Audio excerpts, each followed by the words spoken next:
Maitreyan sir ഈ വിഷയത്തെ സംബന്ധിച്ചിട്ടുള്ള ഒരു പ്രഭാഷണം എന്നതിനേക്കാൾ ഉപരി ഇതിനെ ഒരു ഇന്ററാക്ഷനായി മുന്നോട്ട് കൊണ്ടുപോകണമെന്നാണ് ആഗ്രഹിക്കുന്നത്. അതുകൊണ്ട് ആമുഖമായി സാറിനോട് ചോദിക്കാനുള്ളത്, ഈ സനാതന ധർമ്മം അതിനെ സംബന്ധിച്ച് വളരെ സജീവമായ ചർച്ച കഴിഞ്ഞ ഒരു വർഷമായി നടന്നു വരികയാണ്. ഒരുപക്ഷെ തമിഴ്നാട്ടിലാണ് ഈ ചർച്ചയ്ക്ക് തുടക്കം കുറിച്ചതെന്ന് എനിക്ക് തോന്നുന്നു. ഉദയനിധി സ്റ്റാലിന്റെ മകൻ അവിടെ അധസ്ഥിതരായ ആളുകൾക്ക് ക്ഷേത്രത്തിൽ പ്രവേശിക്കുന്നതുമായി ബന്ധപ്പെട്ട ഒരു സന്ദർഭത്തിൽ സനാതന ധർമ്മം എന്ന് പറയുന്നത് ഒരു പകർച്ചവ്യാധി പോലെ നാട്ടിൽ നിന്ന് നിഷ്കാസിതമാക്കേണ്ട ഒന്നാണ് എന്ന അഭിപ്രായവും, അതിനെ സംബന്ധിച്ച് പിന്നീട് നമുക്കറിയാം തമിഴ്നാടിന്റെ രാഷ്ട്രീയത്തിലേക്ക് കടന്നു വരാൻ ഒരു കാരണവശാലും കഴിയാതെ വരുന്ന ഹിന്ദുത്വ ശക്തികൾ ഈ ഒരു വിഷയം, സ്റ്റാലിന്റെ ഈ പ്രസംഗവും അതിനെ തുടർന്നിട്ടുണ്ടായ സംവാദങ്ങളും എല്ലാം ഈ ഒരു വിഷയം ഒരു രാഷ്ട്രീയ ലക്ഷ്യത്തോടു കൂടി ചർച്ചയ്ക്ക് കൊണ്ടുവരികയും നമ്മുടെ നാട്ടിലും ഇപ്പോഴും ഈ വിഷയം വളരെ സജീവമായ ഒരു ചർച്ചയിൽ നിൽക്കുക. സുരേഷ് ഗോപിയെ പോലെയുള്ള ആളുകൾ, ഹിന്ദുത്വ രാഷ്ട്രീയം കൈയാളുന്ന ആളുകൾ എല്ലാം ഈ വിഷയത്തെ അതിൻ്റെ ഒരു രാഷ്ട്രീയ ലക്ഷ്യം മനസ്സിൽ വെച്ചുകൊണ്ടുള്ള ചർച്ചകൾ നമ്മുടെ നാട്ടിൽ നടക്കുന്നു. അതുകൊണ്ട് നാട്ടിൽ നടക്കുന്ന ഈ ചർച്ചകളെ സംബന്ധിച്ചല്ല, അതെല്ലാം നിരീക്ഷിക്കുന്ന ഒരാള്, കാണുന്ന ഒരാള്, കേൾക്കുന്ന ഒരാള്, അതിനെ സംബന്ധിച്ച് വ്യക്തമായ ധാരണയും അഭിപ്രായവുമുള്ള ഒരാള് എന്ന നിലയിൽ മൈത്രേയൻ സാറ് ഈ ചർച്ചയെ, ഈ വിഷയത്തിൽ നടക്കുന്ന ഈ വിഷയത്തെക്കുറിച്ചും അതിൻ്റെ നാനാവിധമായ ചർച്ചകളെ കുറിച്ചും എങ്ങനെ നോക്കിക്കാണുന്നു എന്ന് ആമുഖമായി നമ്മളോട് സംസാരിക്കും. അതിനുവേണ്ടി സാറിനെ ക്ഷണിക്കും.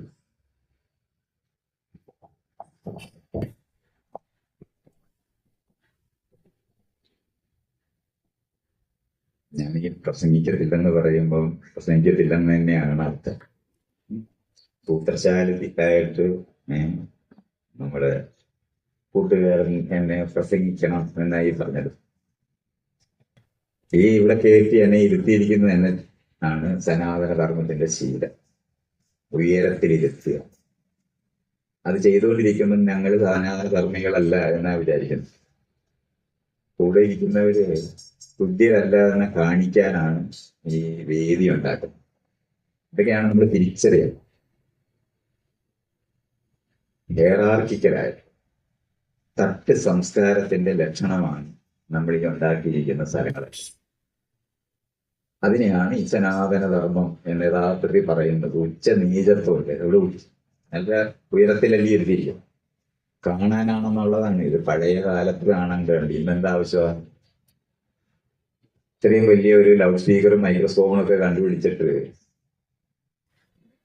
അവിടെ ഇരുന്ന് എല്ലാവർക്കും കൂടെ ചേർന്ന് നടുക്കിരിക്കേണ്ടതാണ്. ഞാൻ സാധാരണഗതിയിൽ അനുവദിക്കാത്തതാണ്. ഇതിപ്പോ ഞാനെന്ത് പറയുന്നേ, എന്റെ അത്രയും തന്നെ വിവരമുള്ള മനുഷ്യരാണ് തന്നെ ഇരിക്കുന്നത് മുഴുവൻ. എന്നിട്ട് അത് ഇങ്ങനെ തന്നെ ശീലം കൊണ്ട് ചെയ്തുകൊണ്ടിരിക്കുന്നതിനെ പറ്റി ഞാൻ എന്താ പറയാ? ഈ സമ്മതിക്കണം എന്ന് പറയുന്നത് തന്നെ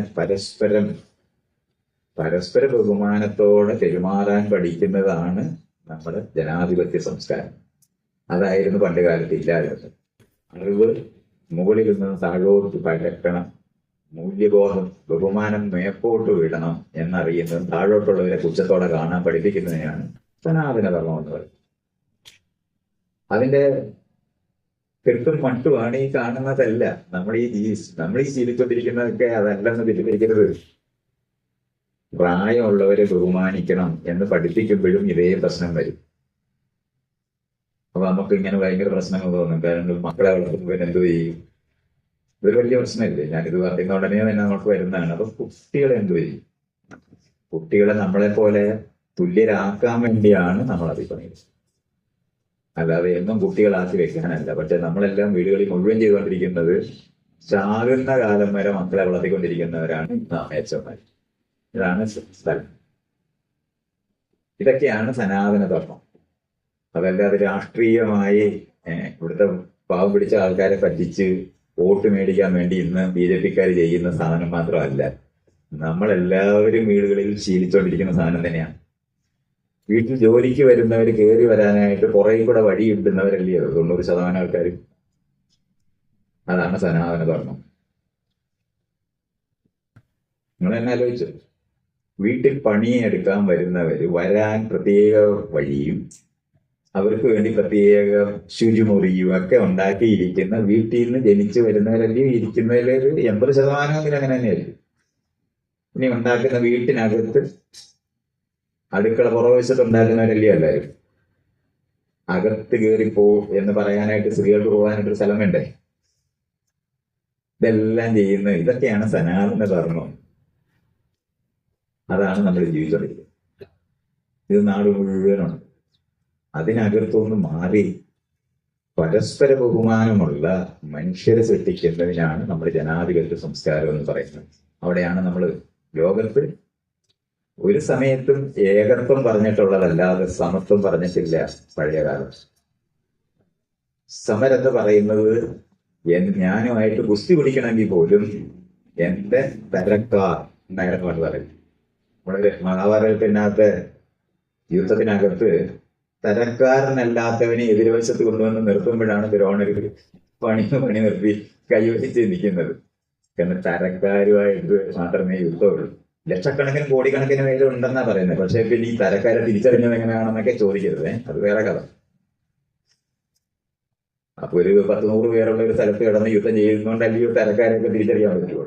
ഒരു 2 ഗോത്രങ്ങൾ തമ്മിലുള്ള അടിക്കകത്തുണ്ടായിരുന്ന കാര്യങ്ങളാണെന്നും ഇതുപോലെ തന്നെ നമ്മൾ തിരിച്ചറിയും. അപ്പൊ നമ്മൾ ഈ ജീവിച്ചുകൊണ്ടിരിക്കുന്ന പഴയകാല മൂല്യങ്ങൾ മുഴുവനും സനാതന ധർമ്മമാണ്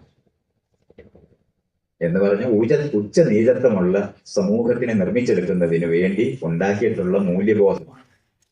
അത് ആ പുരുഷനും സ്ത്രീയും തമ്മിലുള്ള ഉച്ചനീചത്വം, പ്രായമുള്ളവരും പ്രായമില്ലാത്തവരും തമ്മിലുള്ള ഉച്ചനീചത്വം, ധനമുള്ളവരും ധനമില്ലാത്തവരും തമ്മിലുള്ള ഉച്ചനീചത്വം, ബലമുള്ളവരും ബലമില്ലാത്തവരും തമ്മിലുള്ള ഉച്ചനീചത്വം എല്ലാം ഊട്ടി ഉറപ്പിക്കുന്ന സിസ്റ്റത്തിനെയാണ് നമ്മൾ ഈ പറയുന്ന സനാതന ധർമ്മം എന്ന് പറയുന്നത്.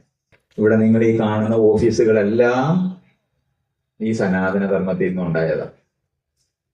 അതുകൊണ്ടാണ് ചീഫ് സെക്രട്ടറി ഉള്ളത്, ചീഫ് മിനിസ്റ്റർ ഉള്ളത്, പ്രൈം മിനിസ്റ്റർ ഉള്ളത്, സുപ്രീം കോടതി ഉള്ളത്. ഇതൊക്കെ ഉച്ചനീചത്വം പഠിപ്പിക്കുന്ന സ്ഥലങ്ങളാണ്.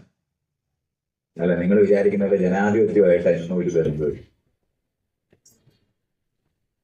നമ്മള് ജനപ്രതിനിധിയാണ് നമ്മൾ തെരഞ്ഞെടുക്കുന്നത്, നമ്മുടെ റെപ്രസെന്റേറ്റീവിനാണ്. പക്ഷെ അയാൾ പോയി ചീഫ് മിനിസ്റ്ററായി വന്നാൽ, ഇപ്പൊ ചീഫ് മിനിസ്റ്റർ വരാമെങ്കിൽ നിങ്ങൾ മുഴുവൻ പേരോട് ഒന്നിച്ചെണ്ണിക്കുമെന്ന് ഞാൻ പറഞ്ഞു. അതാണ് സനാതന ധർമ്മം. നമ്മുടെ പ്രതിനിധിയാണ്, അത് മറന്നുപോയി. കാരണം അവരെ ഭരിക്കാനാണ് വിടുന്നത്. ജനാധിപത്യത്തിൽ ഭരണമില്ല. ജനാധിപത്യത്തിൽ ക്രമീകരണവും സേവനവും ഉള്ളു. നമുക്ക് വേണ്ടി of the people, by the people, for the people എന്ന് പറഞ്ഞിട്ട് നമ്മളെ ഭരിക്കാൻ ആളെ പറഞ്ഞുകൊള്ളേണ്ട ആവശ്യമുണ്ട്. അത് ഈ ഭരണത്തിൽ പോയ മനുഷ്യന്മാർ മുഴുവൻ സനാതന ധർമ്മികളാണെന്ന് അറിയാം. അതുകൊണ്ടാണ് മുന്നിലും പുറകിലും പോലീസുമായിട്ട് എല്ലാവർക്കും നടക്കുന്ന ഈ സകലം 25 രാജാക്കന്മാരെ ഇപ്പൊ നമുക്കുള്ളത്. പണ്ടൊരുത്തിനെ സഹിച്ചാൽ മതിയായിരുന്നു. അതുകൊണ്ട് ഈ ജനാധിപത്യം എന്താണെന്നും അതിന്റെ സംസ്കാരം എന്താണെന്നും വീട് തൊട്ട് സെക്രട്ടേറിയറ്റ് വരെ പഠിച്ചേ പറ്റും. ഇതുവരെ അത് തിരിച്ചറിഞ്ഞിട്ടില്ലാത്ത സംവിധാനത്തിനെയാണ് ഞാൻ ഈ പറഞ്ഞ ഈ സനാതന ധർമ്മം. ഗുരുത്വം, നിങ്ങൾ ഗുരുത്വമൊക്കെ ഉള്ളവരല്ലേ, ശിഷ്യന്മാർ ഉള്ളവരല്ലേ, അതൊക്കെയാണ് സനാതന ധർമ്മം. ഇതൊന്ന് നിങ്ങളൊന്ന് ആലോചിച്ച് മനസ്സിലാക്കിയാണ്. ഇത്രയാണ് ആമുഖമായിട്ട് എനിക്ക് പറയാനുള്ളത്. തീർന്നു.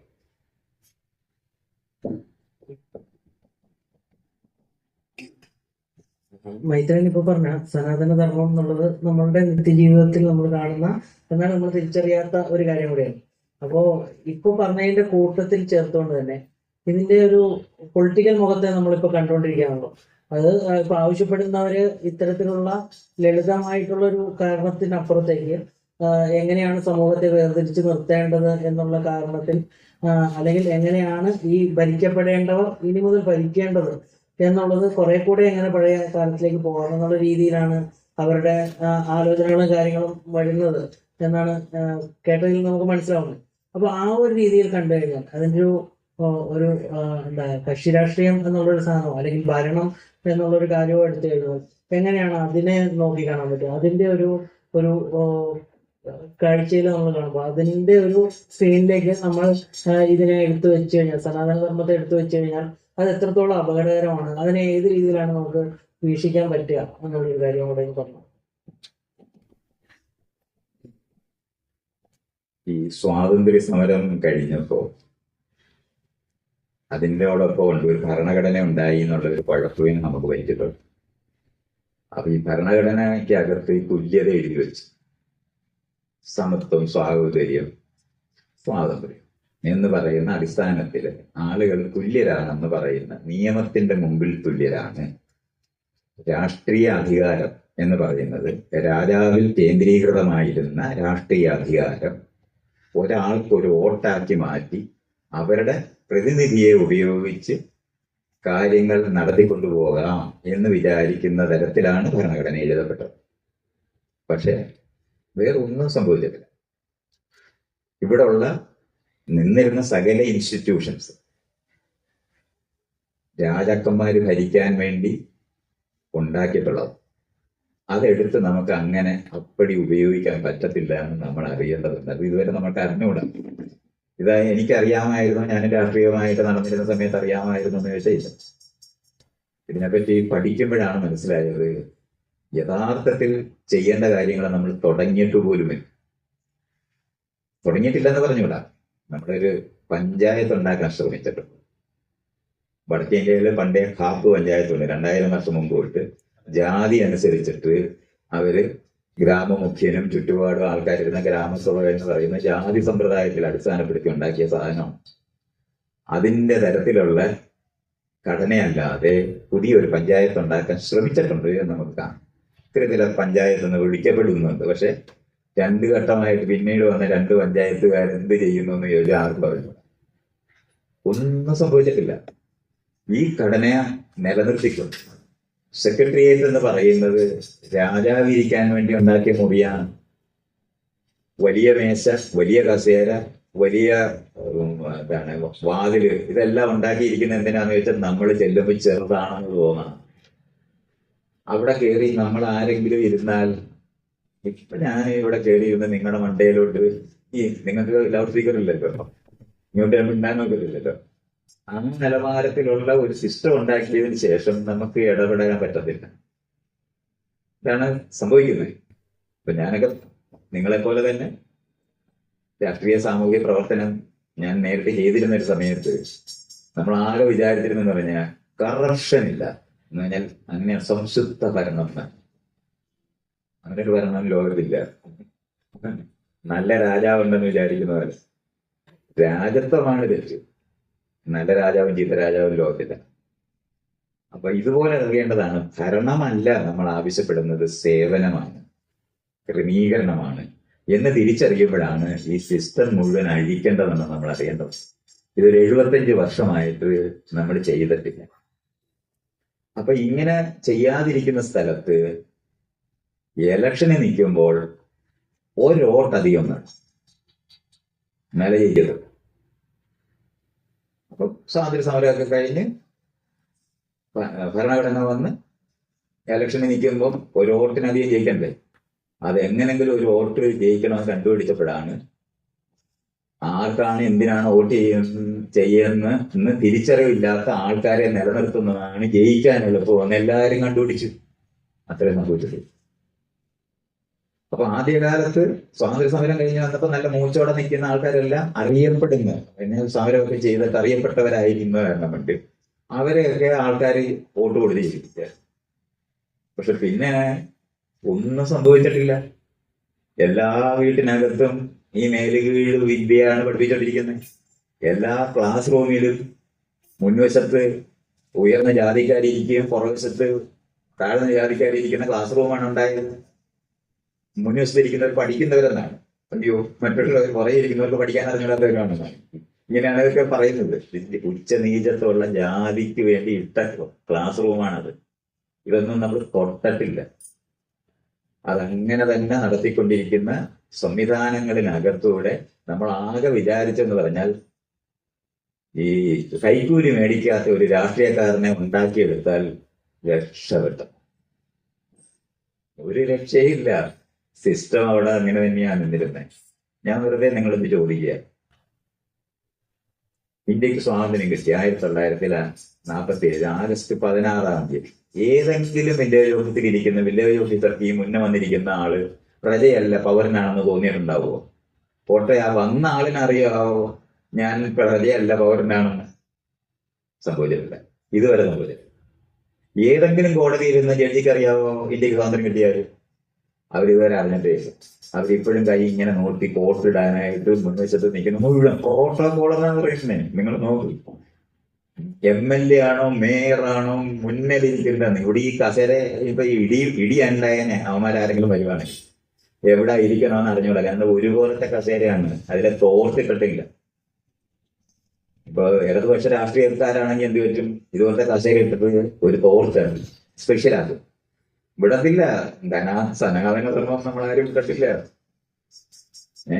കൈയുള്ള കസേര പുറയിലിരിക്കുന്നുണ്ടെന്ന് അത് മാത്രമേ ഉള്ളൂ. ഇപ്പൊ ഞാൻ ആകെ ഒരു വിഷമത്തോടെ നോക്കുന്നത്. കുറച്ചുപേര് അവിടെ നല്ല ഗമയിലൊക്കെ ഇരിക്കുന്നുണ്ട്. അവസാനം വന്നവർക്ക് നല്ല കസേര ഇരിച്ചിട്ടുണ്ട്.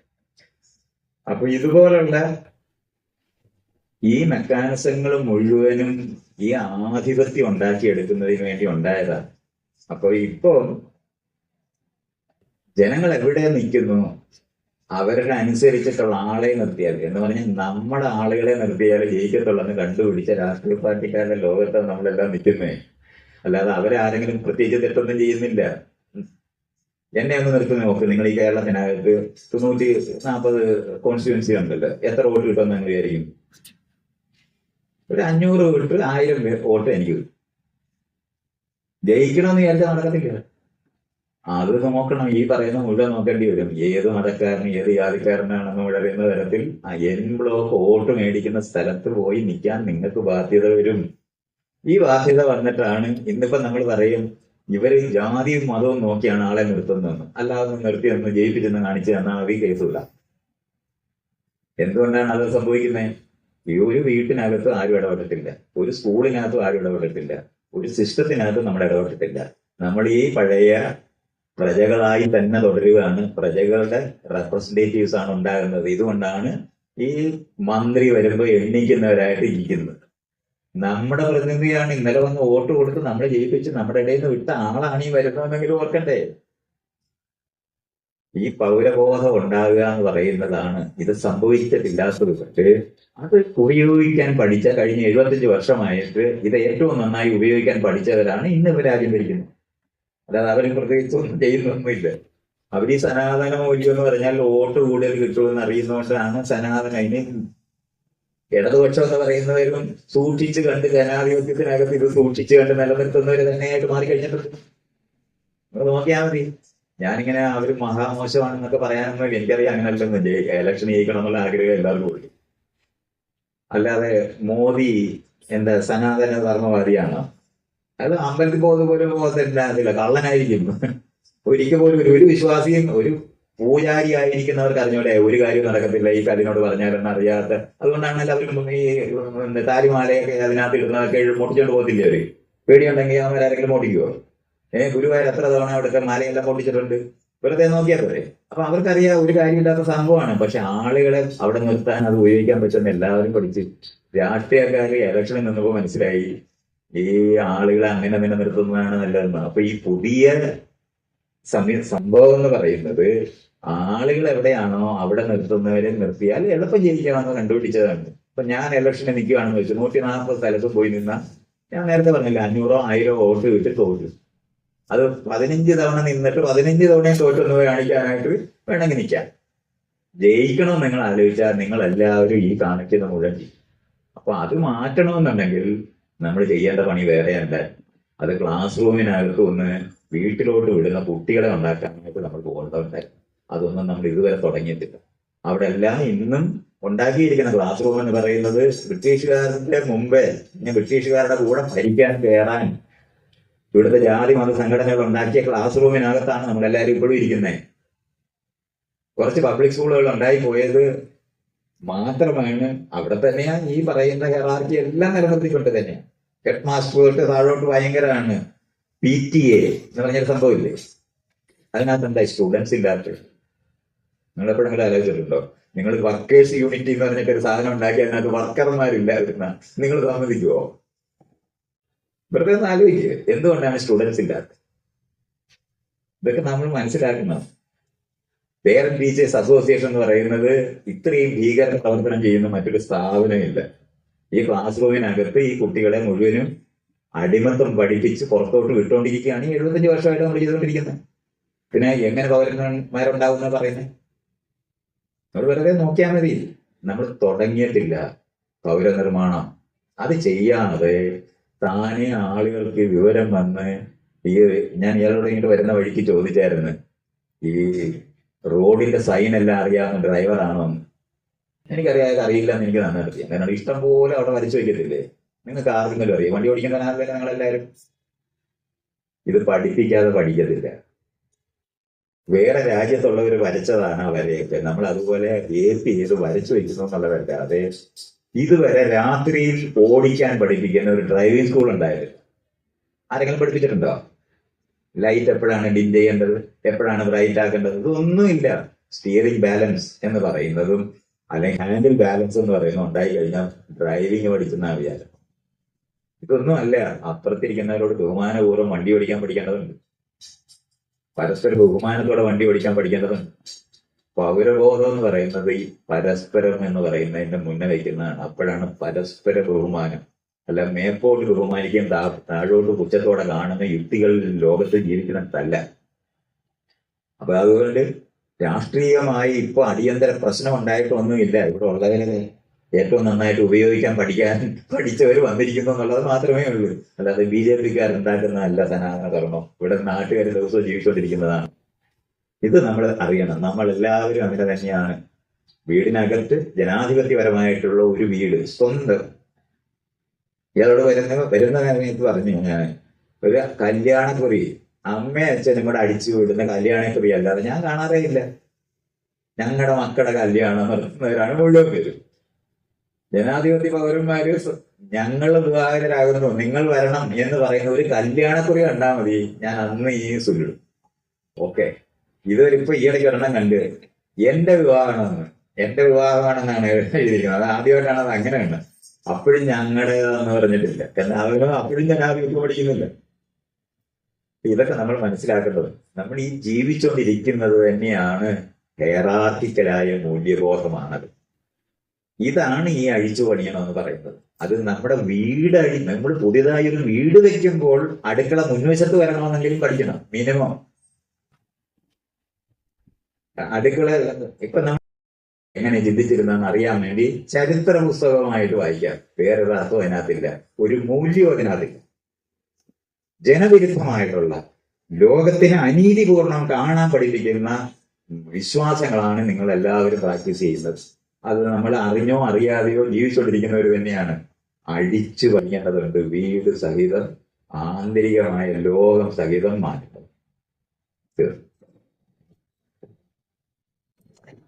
നമുക്ക് ചോദ്യങ്ങൾ സദസ്സിൽ നിന്ന് ചോദിക്കണം. ഞാൻ ഒരു കാര്യം കൂടി സാറിന്റെ ശ്രദ്ധയിൽ കൊണ്ടുവരികയാണ്. സനാതന ധർമ്മം ജനാധിപത്യ വിരുദ്ധമാണ് എന്ന് സാർ ഇവിടെ സൂചിപ്പിച്ചു. അതുപോലെ തന്നെ പുരാണ ഇതിഹാസങ്ങൾ, രാമായണങ്ങൾ, അതിൻ്റെ വായനയുടെ ഒരു വ്യർത്ഥതയെക്കുറിച്ചും സാർ ഒന്ന് സൂചിപ്പിച്ചു. പക്ഷെ നമ്മുടെ വിഷയത്തിന്റെ ഒരു കാതലിലേക്ക് വന്നില്ല എന്ന ഒരു അഭിപ്രായം എനിക്കുണ്ട്.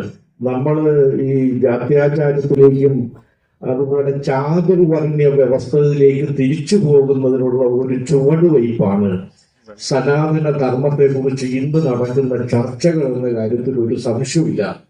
ഋഗ്വേദം പുരുഷ സൂക്തത്തിൽ പറഞ്ഞ ആ ആംഗോപാംഗ മനുഷ്യന്റെ ജന്മം, തലയിൽ നിന്നും അതുപോലെ ദേഹത്തിന്റെ വിവിധ ഭാഗങ്ങളിൽ നിന്നും ഈ ബ്രാഹ്മണനും ക്ഷത്രിയനും വൈശ്യനും ശൂദ്രനും അങ്ങനെ ഒരു തൊഴിൽ വിഭജനവും ചാതുർവർണ്ണ്യ വ്യവസ്ഥയിലേക്കുള്ള സമൂഹത്തെ ഒരു തിരിച്ചു കൊണ്ടുപോകാനുള്ള ഒരു ആശയ പരിസരം ഒരു വർഷമായി നമ്മുടെ രാജ്യത്ത് വളരെ സംഘടിതമായി ആസൂത്രിതമായി ബോധപൂർവം സംഘടിപ്പിച്ചുകൊണ്ടിരിക്കുന്നു എന്നുള്ളതാണ് ഈ സനാതന ധർമ്മ ചർച്ചയുടെ പിന്നിലെ കാതലും ലക്ഷ്യവും എന്ന കാര്യത്തിലും ഒരു സംശയവുമില്ല.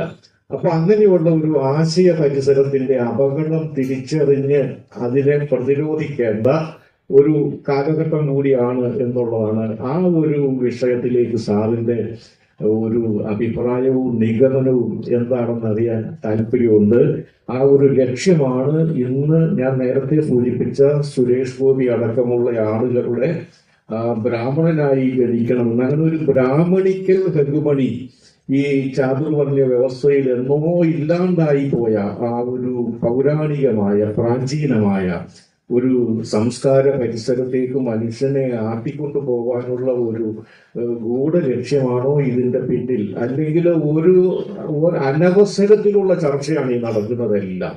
ചാതുർവർണ്ണ്യം എന്ന് പറഞ്ഞാൽ നല്ല ഗുണങ്ങൾ, ശാശ്വതമായ ഗുണങ്ങളാണല്ലോ സനാതന ധർമ്മം എന്ന് പറഞ്ഞാൽ. സനാതനമായിട്ടുള്ളത്, സ്ഥായി ആയിട്ടുള്ളത്, അത് സ്നേഹം, ദയ, കരുണ, സാഹോദര്യം, സഹിഷ്ണുത, ഇതെല്ലാം സനാതനമാണ്. പക്ഷെ അതിനപ്പുറമുള്ള ഒരു ലക്ഷ്യമുണ്ട്. കേൾക്കുമ്പോൾ നല്ലതാണെന്ന് തോന്നും. ആ ലക്ഷ്യത്തിന്റെ അപകടത്തെക്കുറിച്ച് സാറ് തീർച്ചയായും ചിന്തിച്ചിട്ടുണ്ടാവും. അതിനെ സംബന്ധിച്ച് സാറിന്റെ അഭിപ്രായം കൂടി ഒന്ന് പറഞ്ഞു. സദസ്സിൽ നിന്ന് ചോദ്യങ്ങൾ ഉന്നയിക്കണം എന്നും കൂടി അപേക്ഷിക്കുന്നു. സദസ്സിൽ നിന്ന് ചോദ്യം ചോദിക്കണമെങ്കിൽ ഇതുപോലെയുള്ള മൈക്കുകൾ ഉണ്ടാക്കി കൊടുക്കണമെന്ന് പഠിക്കണം. അത് ചെയ്തിട്ടില്ല. നിങ്ങൾ ഇതിനെപ്പറ്റി ആലോചിച്ചിട്ട് പോലും ഇല്ലാത്തതുകൊണ്ടാണ് അതൊക്കെ ഇല്ലാത്തത്. അതുകൊണ്ട് ഇല്ല അങ്ങനെയല്ല, അത് അയാൾക്ക് ഇല്ലായിരുന്നു. ഞാൻ പറഞ്ഞപ്പോഴാണ് അത് ആലോചിച്ചത്. അതുകൊണ്ട് അതൊന്നും പറയണ്ട. അതുകൊണ്ട് ജനാധിപത്യം നിങ്ങൾക്ക് ഇല്ലാതിരിക്കുന്നു എന്നുള്ളതാണ് ഞാൻ ഈ പറഞ്ഞുകൊണ്ടിരിക്കുന്നത്. അതുകൊണ്ട് അടിയന്തരമായ രാഷ്ട്രീയ പ്രശ്നമൊന്നുമല്ല ഈ പറയുന്നത്. BJP-ക്കാർ ആരംഭിച്ചതല്ല രാമായണവും മഹാഭാരതവും സീരിയല്. അത് നിങ്ങൾ അറിയേണ്ടതുണ്ട്. അപ്പോൾ ഈ രാഷ്ട്രീയ ചർച്ച എന്നങ്ങോട്ട് പറഞ്ഞു കഴിഞ്ഞാൽ BJP-ക്ക് വിരുദ്ധമായിട്ട് പറയുന്നു. BJP-ക്കാർ അതിന്റെ കൾമിനേഷനാണ്. അത് കോൺസ്റ്റിറ്റ്യൂവന്റ് അസംബ്ലിയിൽ വി ദ പീപ്പിൾ എന്ന് പറയുന്നതിന് പകരം in the name of God എന്ന് പറയണമെന്ന് പറഞ്ഞവരുടെ തുടർച്ചയിൽ അവർ വിജയിച്ചതാണ്. അല്ലാതെ ഇന്നുണ്ടായ പ്രശ്നമൊന്നും അല്ല. അത് അംബേദ്കർ തോപ്പിച്ചത് കൊണ്ട് മാത്രം അന്ന് തോറ്റുപോയവര് അന്ന് തൊട്ട് പണിയെടുത്ത് വിജയിച്ചതാണ് BJP അധികാരത്തിലിരിക്കുന്നത്. അല്ലാതെ വേറെ ആരുമല്ല. നമ്മളെല്ലാവരും തന്നെയാണ് അതൊക്കെ. ഞാൻ അതിനെ പറ്റിയാണ് ഈ പറയുന്നത്. എല്ലാ വീടിനകത്തും ഈ പറയുന്ന ആളുകളെ ഉത്പാദിപ്പിച്ചുകൊണ്ടിരിക്കുന്നത് നമ്മളറിയുന്നില്ല എന്നുള്ളതാണ് ഞാൻ ഈ പറയുന്നത്.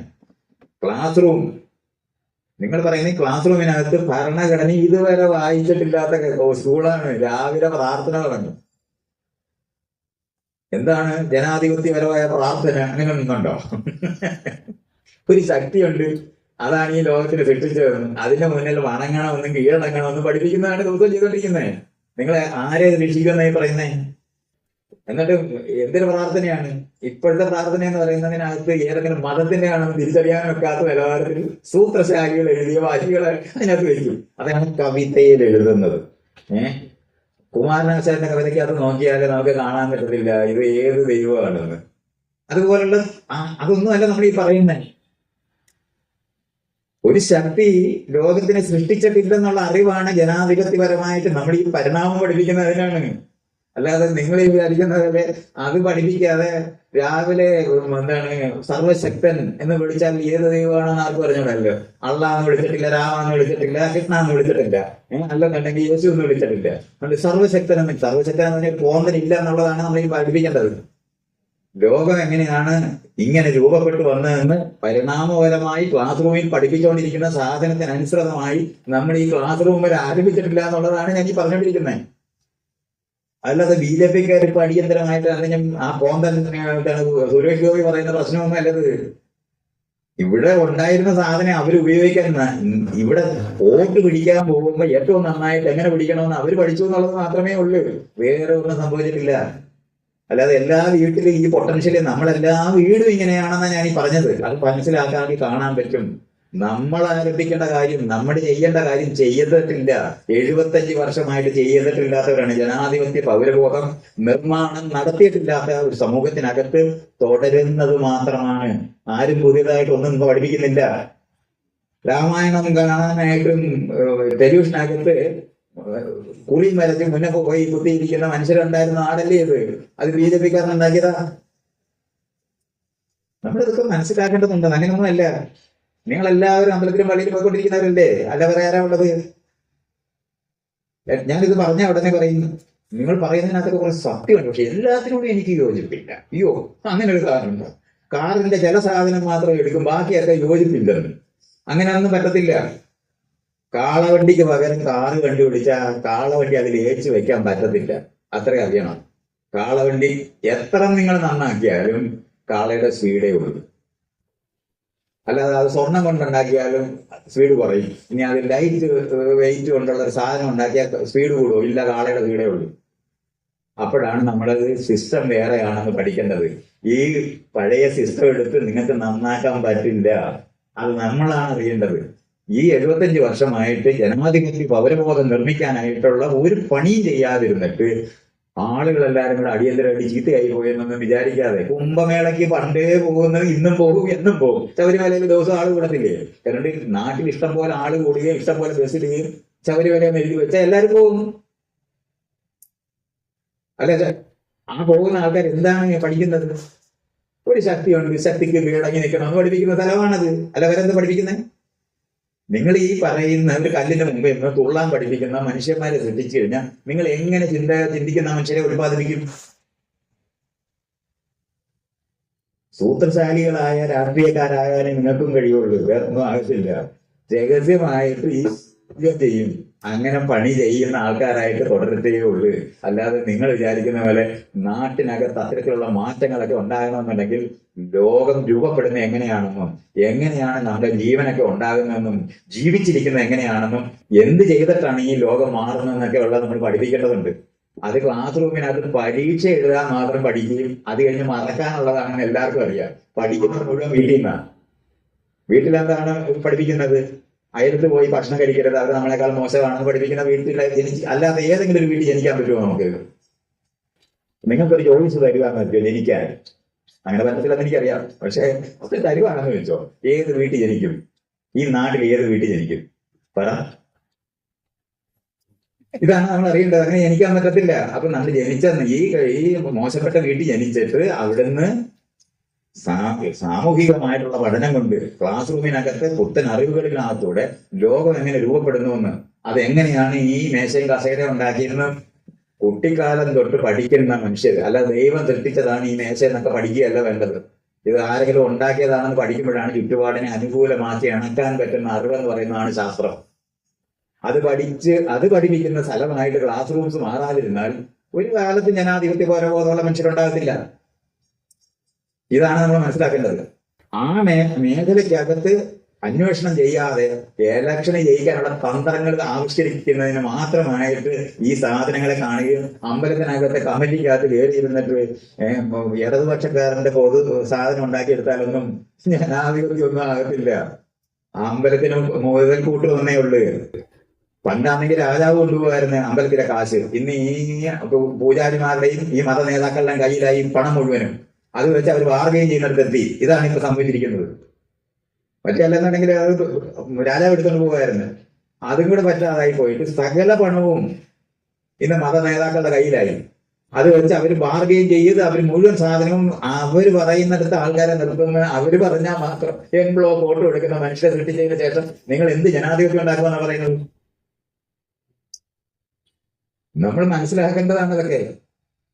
ക്ലാസ് റൂമൊക്കെ മാറേണ്ടതുണ്ട്. ഈ ക്ലാസ് റൂം ഇപ്പൊ എന്താണ്, കൊറോണ വന്നില്ലേ? കൊറോണ വന്ന സമയത്ത് എന്താണ് ഓൺലൈൻ വിദ്യാഭ്യാസം. ഞാൻ അതിനകത്ത് പോയി നോക്കുമ്പോ എന്താ, ഈ അധ്യാപകരുടെ മുന്നിൽ ഒരു ക്യാമറയും വെച്ചിട്ട് പോയിരുന്നു. ഞാൻ ആളുകൾ ഉറങ്ങി ചത്തുപോകും. മറ്റേണെങ്കിൽ ഇപ്പൊ ഞാൻ മുന്നേരിക്കുന്ന എനിക്ക് രണ്ടടിയെങ്കിലും തരാം, ഇത് എങ്ങനെ പറയാൻ പറ്റും? അതും കൂടെ പറ്റാത്ത ഒരു അധ്യാപകനെ കിട്ടുമെന്നുള്ളതല്ലാതെ വേറൊരു പണിയില്ല. ഇതൊന്നും അല്ല ഓൺലൈൻ വിദ്യാഭ്യാസം. ഓൺലൈൻ വിദ്യാഭ്യാസം എന്ന് പറയുന്നത് സിനിമയാണ്.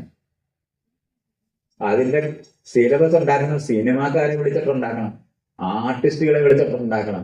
അല്ലാതെ അയലത്തുകാരനെ അവന്റെ ചേട്ടന്റെയും ബുക്ക് ഇവിടെ വിൽക്കാൻ വേണ്ടി കവിത പഠിപ്പിക്കുന്ന ബുക്കൊക്കെ പഠിപ്പിക്കുന്ന സാധനമൊന്നും അല്ലത്.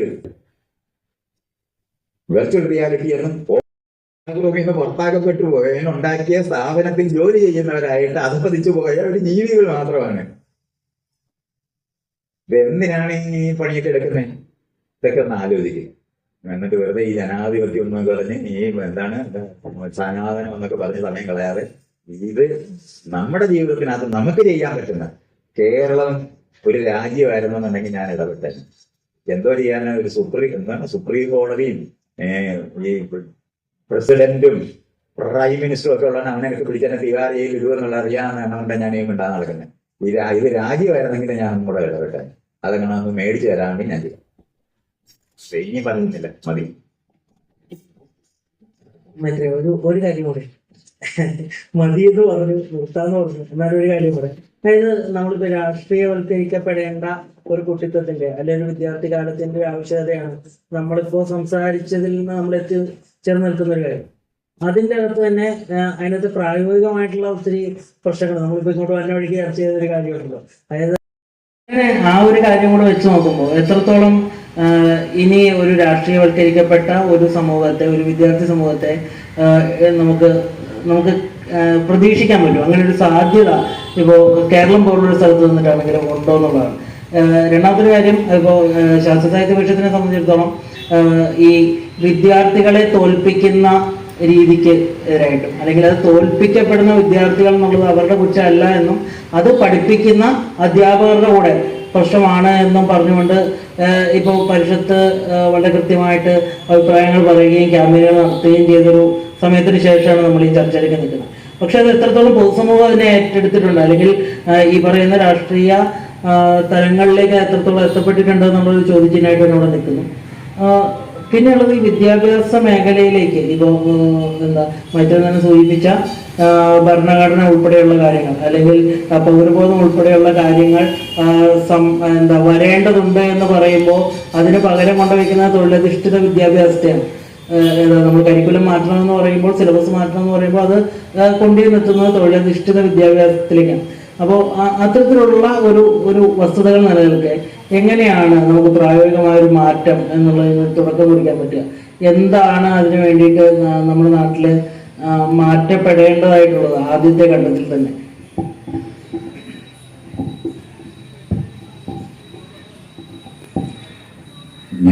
ഇപ്പൊ നമുക്ക് കിട്ടിയിരിക്കുന്ന ഏറ്റവും വലിയ സാധ്യത എന്ന് പറയുന്നത് ഇന്റർനെറ്റാണ്. ആ സാധ്യത എല്ലാവരുടെയും കയ്യിലെ ഫോൺ ഉണ്ടായിക്കഴിഞ്ഞു, കണക്റ്റഡാണ്. പഴയ ക്ലാസ് റൂമിനകത്ത് കുട്ടികളെ വിടുന്ന നിങ്ങൾ ജോലിക്കാരെ ഉണ്ടാക്കാൻ, കൂലിക്കാരെ ഉണ്ടാക്കാൻ, ഗുമസ്തന്മാരെ ഉണ്ടാക്കാൻ, ഉദ്യോഗസ്ഥരെ ഉണ്ടാക്കാൻ വേണ്ടിയുള്ള തൊഴിൽ ചെയ്യുന്ന ഇടമല്ല ക്ലാസ് റൂം എന്ന് വരുന്നത്. ഒരു കുട്ടിയിൽ എന്താണ് കഴിവ് എന്ന് കണ്ടെത്തി അത് പരിപോഷിപ്പിക്കുന്ന നിലവാരത്തിൽ സിലബസ് മാറ്റേണ്ടതുണ്ട്. ഇത് ആലോചിച്ചാൽ ആദ്യം ഇതിനെ എതിർക്കാൻ പോകുന്നത് നമ്മുടെ അധ്യാപക സംഘടന തന്നെയായിരിക്കും. കാരണം നമ്മുടെ തൊഴിൽ പോകുന്ന കാര്യമാണ് ഞാൻ ഈ പറയുന്നത്.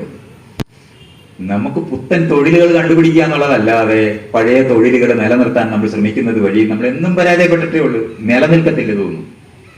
പുതിയ രീതിയിൽ മാറുക എന്നുള്ളത് മാത്രമാണ്. ആ മാറ്റത്തിനനുസൃതമായിട്ട് വിദ്യാഭ്യാസം സംഘടിപ്പിക്കുന്നതിന്റെ മെക്കാനിസം ആണ് ആദ്യം ആലോചിക്കുന്നത്. അതാണ് ഒരു സ്ഥലം. അടുത്തതെന്ന് പറയുന്നത് ഈ പഞ്ചായത്ത് നമുക്ക് വികസിപ്പിക്കേണ്ടത്. പഞ്ചായത്ത് വികസിപ്പിക്കുക എന്ന് പറഞ്ഞാൽ അതിനകത്ത് പാർട്ടിസിപ്പേറ്ററി ആയ ആൾക്കാർ മാറുക എന്ന് പറയുന്നത് അത് മേല് കീഴല്ല, സർക്കിളുകളാണ് എന്ന് മനസ്സിലാക്കി അതിനെ വികസിപ്പിക്കുന്നത്. അതുകൊണ്ട് ഞാൻ പറഞ്ഞ അടുത്ത 10 വർഷത്തിനകത്ത് ഇവിടുത്തെ ഈ പാരലൽ സിസ്റ്റം, ഈ ഗവർണർ തൊട്ട് ഈ വില്ലേജ് ഓഫീസ് വരെ ഇരിക്കുന്ന ഉദ്യോഗസ്ഥന്മാരുടെ ആവശ്യം, കളക്ടർ ഒന്നും നമുക്ക് ആവശ്യമുള്ളതല്ല, തെരഞ്ഞെടുപ്പ് തുടങ്ങിയതാണ്. ഇതൊക്കെ മനസ്സിലാക്കി അതിന് സമാന്തരമായ സംവിധാനങ്ങൾ രൂപപ്പെടുത്തുക എന്ന് പറയുന്നതിന്റെ റിസർച്ച് ആരംഭിക്കേണ്ടതുണ്ട്. നമ്മൾ ഈ ലോക്കൽ ഗവൺമെന്റ് ബോഡി റിസർച്ച് കേന്ദ്രങ്ങളിലുണ്ടല്ലോ, അവിടെ ഈ മേഖലയല്ല അന്വേഷിക്കുന്നത്, ഈ ഹെയറാർക്കി നന്നാക്കാൻ പറ്റുമെന്നാണ് ഈ നോക്കുന്നത്. ഇതുകൊണ്ട് ഇത് നടക്കാത്തതെന്നാണ് ഞാൻ ഈ പറയുന്നത്. നിങ്ങൾ വിചാരിക്കുന്നവരെ ഉദ്യോഗസ്ഥന്മാര് നന്നാകാനായിട്ട് അവർ അക്കൗണ്ടബിൾ അല്ല. ഞാൻ നിങ്ങളുടെ മുന്നിൽ ഒരു കാര്യം കൂടെ പറയാം. ഈ ട്രാൻസ്ഫർ എന്തിനാണ് നിങ്ങൾ എപ്പോഴെങ്കിലും ആലോചിക്കുന്നത്? ട്രാൻസ്ഫർ, സ്ഥലം മാറ്റം, ഉദ്യോഗസ്ഥന്മാരെ എല്ലാവരും സ്ഥലം മാറ്റില്ല. എന്തിനാണ്? നിങ്ങൾക്ക് എല്ലാവർക്കും ഇതൊക്കെ ദൈവം തമ്പരാൻ വിചാരിച്ചല്ലേ? ബ്രിട്ടീഷുകാര് ഉദ്യോഗസ്ഥന്മാർക്ക് രാഷ്ട്രീയ സ്വാധീനം ഉണ്ടാകാതിരിക്കാൻ വേണ്ടി അവര് കണ്ടുപിടിച്ചതാണത്. അതെന്തിനാണ് നമ്മൾ ചെയ്തുകൊണ്ടിരിക്കുന്നത്? ഇന്ന് ഏറ്റവും കൂടുതൽ ആ ആൾക്കാരുടെ കയ്യിൽ നിന്ന് കാശ് മേടിക്കാനായിട്ട് ഓരോ കക്ഷിയും നിൽക്കുന്നതിന് വേണ്ടിയാണ് ഇപ്പൊ അത് നിൽക്കുന്നത്. നിങ്ങൾ കൃത്യമായിട്ട് മനസ്സിലാക്കേണ്ടതാണത്.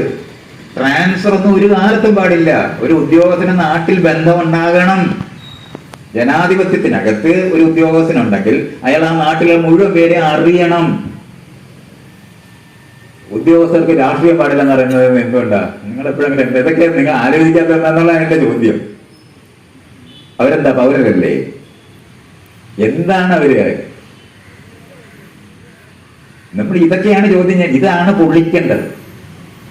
ഇത് നമുക്ക് ഈ രാജ്യത്തിനകത്ത് പൗരബോധ നിർമ്മാണത്തിന് ആവശ്യമായിട്ടുള്ള, അതുകൊണ്ടാണ് ഞാൻ പഞ്ചായത്ത് തുടങ്ങുന്നത് പറഞ്ഞത്. മറ്റേത് നമ്മൾ തുടങ്ങാൻ പോയാൽ ഇപ്പൊ തന്നെ ക്ലിപ്പിട്ട് ജയിലിടുമെന്ന് എനിക്കറിയാം. അറിഞ്ഞൂടാതല്ല, രാഷ്ട്രീയ അറിഞ്ഞൂടാതല്ല ഉണ്ടെന്നത്. പക്ഷെ നമുക്ക് ചെയ്യാൻ പറ്റുന്ന കാര്യങ്ങൾ, നമ്മൾ പരാതിപ്പെടാൻ പോലീസ് സ്റ്റേഷനിലല്ല പോകേണ്ടത്. നമുക്ക് വേറെ സിസ്റ്റം ഉണ്ടാക്കണം. പഞ്ചായത്തിൽ സിസ്റ്റങ്ങൾ ഉണ്ടാക്കണം. കോടതിയിലെ കേസ് കൊടുക്കാൻ പോകാനല്ല, പഞ്ചായത്തിൽ പറഞ്ഞു തീർക്കാവുന്ന തരത്തിൽ ആദ്യത്തെ സാധനം കഴിഞ്ഞതിന് ശേഷം പഴഞ്ചൻ കാളവണ്ടി പോകണമെന്ന് തോന്നുന്നവന് അതിൽ പൊക്കോട്ടെ എന്ന് പറയാവുന്ന നിലവാരത്തിൽ അത് പറയേണ്ടത്. കാരണം അഴിക്കേണ്ടത് ഇത് ആയിരത്തെ ഒരു വസ്തു തർക്കത്തിന് സുപ്രീം കോടതി വരെ 25-30 വർഷമാണ് പോകുന്നത്. എന്തിനാണെന്ന് ആർക്കെങ്കിലും അറിയാവോ? നീതി കിട്ടുമെന്ന്. 5 കോടി കേസാണ് ഈ കോടതികളിൽ കൂടെ കെട്ടിക്കിടക്കുന്നത്. ഇവന്മാരെല്ലാവരോടും എന്തോ ചെയ്യുവാണെന്ന് 2 മാസം അവധി എടുക്കും. ആരോട് ചോദിച്ചിട്ടാണ് അവന്മാർ അവധി എടുക്കുന്നത്? അങ്ങനെ വേനൽക്കാല അവധി. പണ്ട് ബ്രിട്ടീഷുകാർ ചെയ്യുന്ന കാര്യങ്ങളാതൊക്കെ. ഇതുപോലുള്ള സകല അസംബന്ധവും നടത്തിക്കൊണ്ടിരിക്കുന്ന സ്ഥലത്തുനിന്ന് നീതി കിട്ടുമെന്ന് വിചാരിച്ചിട്ട് നിങ്ങൾ ഇരിക്കുന്നില്ലേ? ഇതൊക്കെ അഴിക്കേണ്ടതുണ്ട്. സമാന്തരമായി ചെയ്തെടുക്കേണ്ടതാണ്. പണ്ട് കോഓപ്പറേറ്റീവ് സിസ്റ്റം എന്ന് പറയുന്ന സാധനമാണ് ആകെ ഇതുവരെ നമ്മൾ ആലോചിച്ചിട്ടുള്ള ഒരു സാധനം. അതിനുശേഷം നമ്മൾ വേറെ ഒന്നും കണ്ടുപിടിച്ചിട്ടില്ല. ഈ സിസ്റ്റത്തിന് പകരം ഉപയോഗിക്കാൻ പറ്റുന്ന സിസ്റ്റങ്ങൾ ജനാധിപത്യപരമായിട്ട് എങ്ങനെ ഉണ്ടാക്കിയെടുക്കണം, തിരഞ്ഞെടുക്കപ്പെടുന്ന ഉദ്യോഗസ്ഥന്മാരെ ഉണ്ടാക്കുന്ന എങ്ങനെയാണെന്ന് റിസർച്ച് ചെയ്യേണ്ടത്. ഞാനും കുറച്ച് ഐഡിയ പറയാം എന്നുള്ളതല്ലാതെ ചെയ്യേണ്ട കാര്യങ്ങളാണ്, ചെയ്തു നോക്കേണ്ടത്, ചെയ്തെടുക്കേണ്ടതാണ്. ഈ പഞ്ചായത്ത് ജനങ്ങളുടേതാക്കി മാറ്റുന്നത് പോലെ തന്നെയാണ് എല്ലാ ഉദ്യോഗസ്ഥന്മാരും അക്കൗണ്ടബിൾ ആകേണ്ടത്. ഇപ്പൊ നമുക്കറിഞ്ഞൂടെ, ഒരു ഉദ്യോഗസ്ഥൻ IAS കാരനും വന്ന അവനെ ആർക്കും ഒന്നും ചെയ്യാനൊക്കത്തില്ല. ഇതൊക്കെ ആർക്ക് വേണ്ടിയാണ് ഇതൊക്കെ ഉണ്ടാക്കിയിട്ടുള്ളത്? നമ്മൾ ഇതിങ്ങനെ ദൈവം തന്നതുപോലെയാണ് ഈ സാധനം നിൽക്കുന്നത്. ഇപ്പോഴും നമുക്ക് ഇടപെട്ട് മാറ്റാവുന്ന പുതിയത് കണ്ടുപിടിക്കേണ്ടതുണ്ട് എന്നാണ് ഞാൻ പറയുന്നത്. ഞാൻ പറഞ്ഞിട്ട് ഈ വേദിയിൽ എന്നെ ഇങ്ങനെ കയറ്റി ഇരുത്തിക്കൂടാതെന്ന് പറയുന്നത് നടുക്കിരിക്കണമെന്ന് ഞാൻ ഈ പറയുന്ന തരത്തിൽ മാറേണ്ടതുണ്ട്. യുടെ രൂപത്തിലെങ്കിലും ക്ലാസ് റൂം മാറേണ്ടതുണ്ട്. എല്ലാവരും ഒരുപോലെ ഇരിക്കാൻ ഒരു ക്ലാസ് റൂം ഉണ്ടാകുകയാണെങ്കിൽ, ഇങ്ങനത്തെ ക്ലാസ് റൂം ആവശ്യമില്ലെന്ന് അറിയുന്ന ആളാണ് ഞാൻ ഇന്ന്. ഇനി പോട്ടെ, ജനപ്രതിനിധികൾ പഴയതുപോലെ ആവശ്യമില്ലെന്ന് നമ്മൾ അറിയേണ്ടതാണ്.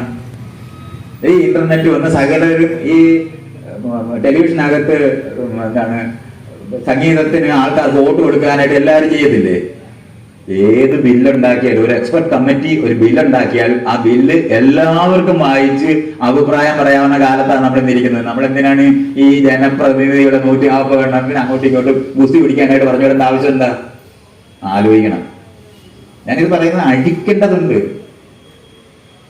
അഴിക്കാതെ ഇത് പറ്റത്തില്ല. നിങ്ങൾ ഈ വിചാരിക്കുന്നത് ഈ നിൽക്കുന്ന ഹെറാർക്കിക്കൽ സിസ്റ്റം ജനാധിപത്യവൽക്കരിക്കാൻ പറ്റില്ല. അത് നമ്മൾ തിരിച്ചറിയണം. നമ്മൾ ഈ ഇരിക്കുന്നവര് ശുദ്ധരാണ്, നല്ലവരാണെന്ന് വിചാരിക്കുന്നവര് ആ അതേ കസേരയിൽ ഇരുന്നാൽ മറ്റുള്ളവരെ കൊച്ചാക്കും. പ്രോട്ടോകോൾ ഞാൻ പറഞ്ഞില്ല, ഞാൻ ഇവിടെ കയറി ഇരുന്നിട്ട് ഈ ജനാധിപത്യം പറഞ്ഞാൽ വർക്ക് ചെയ്യത്തില്ല. ഇതാണ് ഞാൻ ഈ പറയുന്നത്. സിസ്റ്റം വേറെ ആക്കണം, രീതി മാറ്റണം. അത് നമ്മുടെ വീടുകൾ അഴിച്ചു പണിയുന്നത് പോലെ തന്നെ അഴിച്ചു പണിയേണ്ടതാണ്. ഇതെല്ലാം താമസിക്കാനായിട്ടുള്ള സ്ഥലങ്ങളാക്കി മാറ്റാവുന്നതാണ്. അല്ലാതെ അതൊന്നും പുരാവസ്തു സാധനത്തിന് വേണ്ടി കാണിക്കാൻ വേണമെങ്കിൽ സെക്രട്ടേറിയറ്റ് ഇങ്ങനെയായിരുന്നു പണ്ട് മനുഷ്യർ ഉപയോഗിച്ചിരുന്നതൊക്കെ വെക്കുന്നല്ല. അതിനകത്ത് കയറിയിരുന്ന് ജനാധിപത്യം ഉണ്ടാക്കാനൊക്കത്തില്ല. അതുകൊണ്ടാണ് നമ്മളുടെ ഈ എന്താണ് ഇടതുപക്ഷ രാഷ്ട്രീയക്കാരെല്ലാം വഷളായി പണ്ട് പാർലമെന്ററി വ്യാമോഹം എന്നായിരുന്നു പറയുന്നത്. ഇന്ന് വേറെ എന്തെങ്കിലും ആരെങ്കിലും ചെയ്യുന്നുണ്ട്? ജനകീയ വിപ്ലവത്തിന് വേണ്ടി ഇവിടെ സേന ഉണ്ടാക്കിക്കൊണ്ടിരിക്കുകയാണ്. ഒന്നുമില്ല. ഇതൊന്നും ഇനി ആവശ്യമേ ഇല്ലാത്തതാണ്. നമ്മളെ തിരിച്ചറിയേണ്ടതുണ്ട്. നമുക്ക് ഒരു രാജാവും രാജഭരണവും അതിനെതിരെ സമരം ചെയ്യാനൊന്നും ഇനി ഒക്കത്തില്ല. കാരണം ജനങ്ങൾ നമ്മൾ തെരഞ്ഞെടുത്ത് വിട്ടവർക്കെതിരെ സമരം ചെയ്യും. എല്ലാ വർഷവും നമ്മളിത് കാണുന്നതല്ലേ. സ്വന്തം പാർട്ടിക്കാര് ഇലക്ഷന് ജയിച്ച് അവിടെ എത്തിക്കഴിഞ്ഞാൽ ഈ സമരം ചെയ്യുന്നവർ താടിക്കും കൈ കൊടുത്തിട്ട് ഇരിപ്പുണ്ട്. ഇത് ഇനി ഇപ്പൊ എന്തോ ചെയ്യുമെന്ന് അറിഞ്ഞൂടാ. തൊഴിൽ പടയായി DYFI മാറും. കാര്യം ഒരു പണിയില്ല. കാര്യം നമ്മുടെ ഗവൺമെന്റ് എന്നാണ് പറയുന്നത്. നമ്മുടെ ഗവൺമെന്റ് ഉണ്ടായി കഴിഞ്ഞാൽ പിന്നെ എന്ത് ചെയ്യും? നമ്മുടെ ഗവൺമെന്റ് ഒരിക്കലും ഉണ്ടായിട്ടില്ല.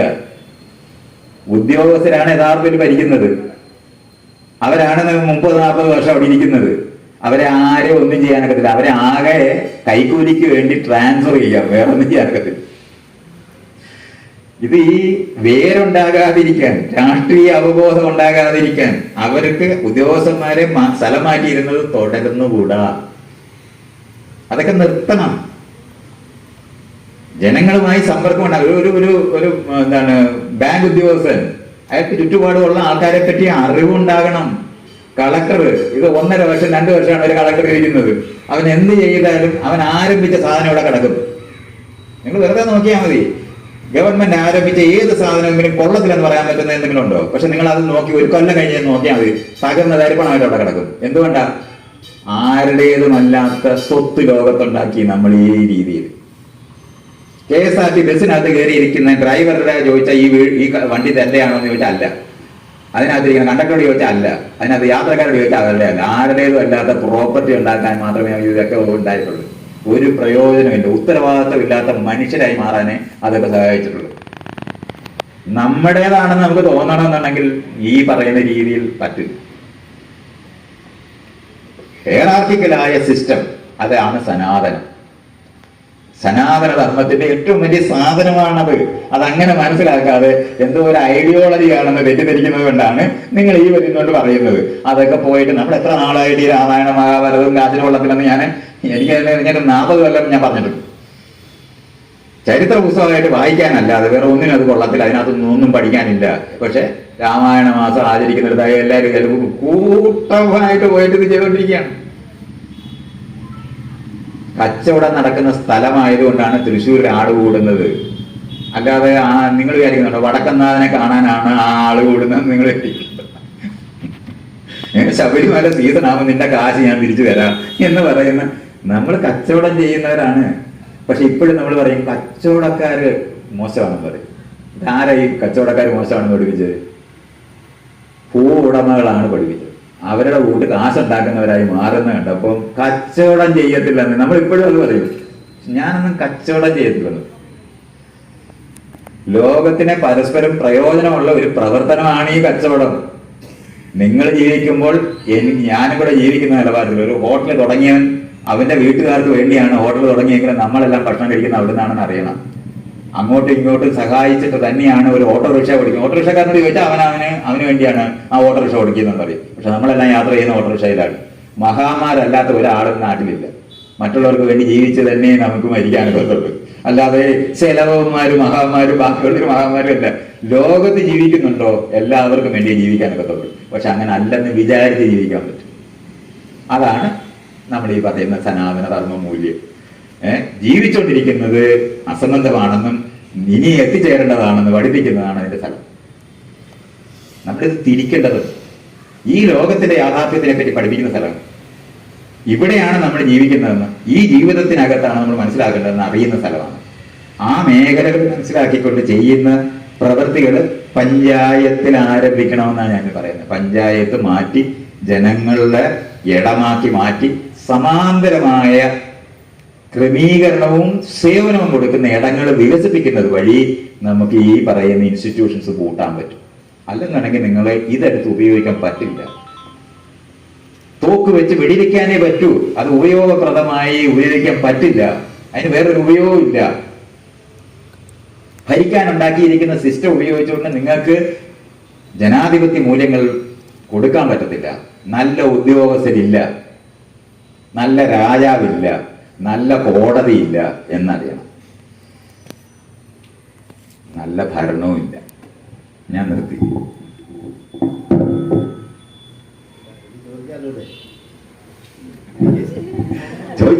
ചോദിച്ചാ പറയാം. മാഷ് പറഞ്ഞോട് ഒരു യോജിപ്പുള്ള കൊടുത്തെടുത്തെന്നുള്ള കാര്യത്തിൽ ഞങ്ങൾക്ക് ആർക്കും ഉള്ളവരല്ല, പൊളിച്ചെടുത്ത് വേണം. പക്ഷെ അതെവിടെ വേണം, എങ്ങനെ തുടങ്ങണം, ആരാൽ തുടങ്ങണം എന്നുള്ള കാര്യത്തിലൊക്കെ ചർച്ചകളുണ്ടാകും.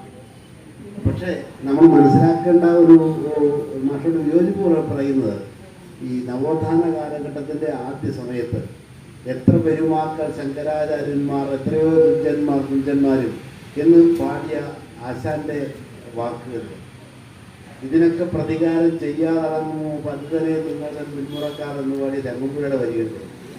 അധികാരം കൊയ്യണം ആദ്യം നാം അതിനുമേലാവട്ടെ പൊന്നാനിൽ നിന്ന് പാടിയ എടശ്ശേരിയുടെ വാക്കുകളുണ്ട്. ഒരു സാമൂഹ്യ രീതി, ജീവിത രീതി ഉണ്ടായിരുന്നു. ആ ജീവിത രീതിയിൽ മനം തോന്നുന്നത് അത് മാറണം എന്നുള്ള ആഗ്രഹത്തിന് മുകളിലാണ്. അത് തീർച്ചയായിട്ടും ജാതി വ്യവസ്ഥയുടെ അടിസ്ഥാനത്തിൽ തന്നെയായിരുന്നു. നമ്മൾ അതിൻ്റെ ഒരു ജാതി വ്യവസ്ഥയും അതുപോലെ തന്നെ സ്ത്രീ വിരുദ്ധതയും ഒത്തുചേർന്ന് നമ്മൾ കണ്ട ഒരു വലിയ മഹാമാരിയായിരുന്നു ഈ 2020 ആ ഭാഗങ്ങളിൽ നടന്ന ശബരിമല പ്രക്ഷോഭത്തിൽ നമ്മൾ കണ്ട മുദ്രാവാക്യം. അന്ന് തീ ആടിക്കത്തിയ മുദ്രാവാക്യങ്ങളായി. അത് നമ്മളുടെ ഉള്ളിൻ്റെ പലതിനെ എടുത്ത് പുറത്തിടുകയും പലതിൻ്റെ പക്ഷം ചെയ്യുകയും ശരിയോ തെറ്റോ എന്നുള്ളതൊക്കെ അവിടെ നിൽക്കട്ടെ. അതായത് ഇത് മാഷ് പറയുമ്പോൾ തന്നെ ഇവിടെ വന്ന് ഇത്രയും പേര് ഇവിടെ ഇരിക്കലുണ്ടെങ്കിൽ അതിന് ശേഷമുള്ള അതായത് ഈ 1950 ശേഷമുള്ള സ്വാതന്ത്ര്യാനന്തര കാലഘട്ടത്തിൽ അല്ലെങ്കിൽ കേരള രൂപീകരണ കാലഘട്ടത്തിന് ശേഷം നടന്നിട്ടുള്ള സാമൂഹ്യ പരിഷ്കരണ ശ്രമങ്ങളും അതിൻ്റെ അകത്തുള്ള ഗവൺമെൻറ്റിൻ്റെ ഇടപെടലുകളും എല്ലാം അതിന് കാരണമാണ്. വിദ്യാഭ്യാസം എല്ലാവർക്കും കിട്ടിയ കാര്യം അങ്ങനെയാണ്. അങ്ങനെ പലതിനും പല രീതികളും അതിനകത്തുണ്ടായിട്ടുണ്ട്. അതിന് നമുക്ക് തിരസ്കരിക്കാനുമാണ്. പക്ഷേ അതെല്ലാം നിൽക്കെ കേരളം ഒരു ലെവലിലേക്ക് എത്തിക്കഴിഞ്ഞപ്പോഴത്തേക്കും ഇപ്പം പറയുകയാണ്, നമ്മൾ പഴയ ജാതിബോധമാണ് വേണ്ടത്, പഴയ സദാചാരബോധമാണ് വേണ്ടത്, പഴയ ഇതാണ് വേണ്ടത്. അതിനൊക്കെ കളം വരച്ചത് മാഷ് പറഞ്ഞ വിദ്യാഭ്യാസ രീതികളും സ്ഥാപനവൽക്കരണങ്ങളും തന്നെയാണ്. പക്ഷേ ഇപ്പോഴുള്ള സ്ഥിതിയിൽ കേരളത്തെ അടിമുടി വേറൊരു തരത്തിലേക്ക് കൊണ്ടുവരാവുന്ന രീതിയിൽ ഇപ്പം നാരായണീയം പഠിപ്പിക്കുക, അല്ലെങ്കിൽ വേറൊരു സാധനത്തിലേക്ക് കൊണ്ടുവരിക, അങ്ങനെ ജനങ്ങളെ മൊത്തം ഈ പഴയ ജാതി വ്യവസ്ഥയുടെയും ജാതിമരണത്തിൻ്റെയും ഈ കാലിൽ കെട്ടി ഒഴിക്കുന്ന ആ രീതി ഇപ്പം അത് എതിർക്കപ്പെടേണ്ടതല്ലേ? അല്ലാണ്ട് അവർ നിങ്ങളുണ്ടാക്കിയ നിങ്ങൾ നിലനിർത്തിയിരിക്കുന്ന ഈ സാധനത്തെ ഉപയോഗിച്ചുകൊണ്ടാണ് ചെയ്യുന്നത് എന്ന് അല്ലല്ലോ. അതിനപ്പുറത്തേക്ക് അവർ ഈ സാധ്യതകളെ മുഴുവൻ ഉപയോഗിച്ചുകൊണ്ട് ജനങ്ങളെ വീണ്ടും പ്രാന്തവൽക്കരിക്കുന്ന ഒരു സ്ഥിതിയിലേക്ക് പോവുകയല്ലേ എന്നൊരു ചോദ്യം ചോദിക്കാവുന്നതല്ലേ എന്ന് ഒരു സംശയം. ഞാൻ ഈ പറയുമ്പോൾ ഈ വിഷയമൊന്നും അറിയാതാണോ തന്നെ? എന്താണ് നിങ്ങളത് അങ്ങനെ പറയുന്നത്? എന്താണ് അത് പറയുന്നത്? അത് പരാജയമടഞ്ഞവരാണ് നിങ്ങളെന്നാണ് ഞാനീ പറഞ്ഞുകൊണ്ടിരിക്കുന്നത്. അത് പരാജയപ്പെട്ടത് എങ്ങനെയാണെന്നാണ് ഞാനീ പറഞ്ഞത്. അല്ലാതെ എനിക്കത് മനസ്സിലാകാത്ത കാര്യമാണ്. ഞാൻ പറഞ്ഞില്ലേ, രാമായണം മഹാഭാരതം സീരിയൽ ഉണ്ടാക്കിയത് BJP-ക്കാരല്ല. അതിന് മുന്നേ കുത്തിയിരുന്ന ആൾക്കാർ BJP-ക്കാരായിരുന്നോ? ഈ വീട്ടിലിരിക്കുന്ന പാവം പിടിച്ച മനുഷ്യരല്ലേ? അവരെ അങ്ങനെ അതിനെ തുടർന്ന് എങ്ങനെയാണെന്നുള്ളതിന് ഉത്തരം പറയണ്ടേ? പൊതുശത്രു, ബ്രിട്ടീഷുകാരെന്ന് പറയുന്ന പൊതുശത്രു പോയി കഴിഞ്ഞപ്പോൾ അയലത്തിരിക്കുന്നതിനെ പറ്റി അങ്ങോട്ടും ഇങ്ങോട്ടും നോക്കിയിട്ട് നീ ആണോ എൻ്റെ കൂടെ കയറിയിരിക്കുന്നതെന്ന് ചോദിക്കുന്ന പ്രശ്നത്തിലാണ് നമ്മളുള്ളത്. പൊതുശത്രു ഇല്ല. ഇപ്പൊ ശത്രു ആരാന്ന് ആർക്കും അറിഞ്ഞൂടാ. കാരണം എല്ലാവരും വീട്ടിനകത്ത് ഇതേ സാധനം തന്നെയാണ് ചെയ്തുകൊണ്ടിരിക്കുന്നത്. പൊതുശത്രുവിൻ ഉണ്ടാക്കിയെടുത്തിട്ടുള്ള ഐക്യവും പൊതുശത്രുവിനെതിരായിട്ടുള്ള സമരവും മാത്രമേ നമ്മളെ മാറ്റിയിട്ടുള്ളൂ. അതങ്ങ് പോയി. ഇനി വല്ല അന്യഗ്രഹ ജീവികൾ അങ്ങനെ വന്നാൽ നിങ്ങൾ ഈ പറയുന്ന ഐക്യമുണ്ട്. ശത്രു വീട്ടിലാണ് ഇരിക്കുന്നതെന്നാണ് ഞാനീ പറയുന്നത്. നമ്മൾ തന്നെയാണ് നമുക്ക് മാറ്റം ഉണ്ടാക്കിയെടുക്കാനായിട്ടുള്ള ഇടങ്ങൾ രൂപപ്പെടുത്താതെ പകരം സമാന്തരമായ രൂപങ്ങൾ ഉണ്ടാക്കാൻ നമുക്ക് കഴിയാം. നമ്മൾ ചെയ്തിട്ടുണ്ട്. അതേ പറഞ്ഞില്ലേ, പഞ്ചായത്ത് ഉണ്ടാക്കാൻ ശ്രമിച്ചിട്ടുണ്ട്. എന്താ വില്ലേജ് ഓഫീസ് ഇവിടെ ഉണ്ടായിരുന്നില്ലേ? തഹസിൽദാരുടെ ഓഫീസ് ഉണ്ടായിരുന്നല്ലോ. പിന്നെ എന്തിനാ നമ്മൾ പഞ്ചായത്ത് ഉണ്ടാക്കാൻ പോയേ? പക്ഷെ പഞ്ചായത്ത് അവിടെ ഇരിക്കുകയാണെന്ന് നമ്മൾ അറിയണം. അത് കൊണ്ടുപോയിട്ടില്ല. നമ്മൾ പകരം ഉണ്ടാക്കാൻ പഠിച്ചിട്ടില്ല. പകരം ഉണ്ടാക്കാനുള്ള റിസർച്ച് ചെയ്തിട്ടില്ല. ആകെ ഉണ്ടായിരുന്ന ജനകീയ ആസൂത്രണം എന്ന് പറഞ്ഞൊരു സാധനം ആരംഭിച്ച്, പക്ഷേ ജനകീയ ആസൂത്രണം എന്ന് പറഞ്ഞ് ആകെപ്പാടെ സാധാരണ ജനങ്ങൾക്ക് എന്തെല്ലാം പറ്റും? തെങ്ങിന്റെ കണക്കെടുക്കാൻ പറ്റും, മാവിന്റെ കണക്കെടുക്കാൻ പറ്റും, വാഴയുടെ കണക്കെടുക്കാൻ പറ്റും. അല്ല, ധാതുക്കൾ ഉണ്ടെന്ന് അറിയണമെന്നുള്ള വിവരം ഉണ്ടാകണമെങ്കിൽ വേറെ വേണം. അപ്പോഴാണ് നമ്മൾ ആ പറയുന്ന പോലെ ആസൂത്രണം നടക്കത്തില്ല എന്നൊക്കെ ഞാനൊക്കെ ഈ പണിയെടുത്തതിന് ശേഷം ഈ പറയുന്നത്. അല്ലാതെ ജനങ്ങൾക്കെല്ലാം അറിയാനുള്ള വഴിയുണ്ടോ? ഒരു വഴിയില്ല. പഠിച്ചാലേ പറ്റും.